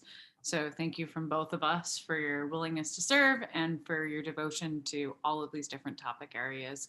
As far as next steps, Sam, Becky, Ed, and I will work on drafting the report back to the Education Committee, which we'll be able to get to the members beforehand. We're working back on the report back date because it does sound like the Education Committee might need to be in appropriations on the date that's supposed to be a report back date. So we might be trying to work on that.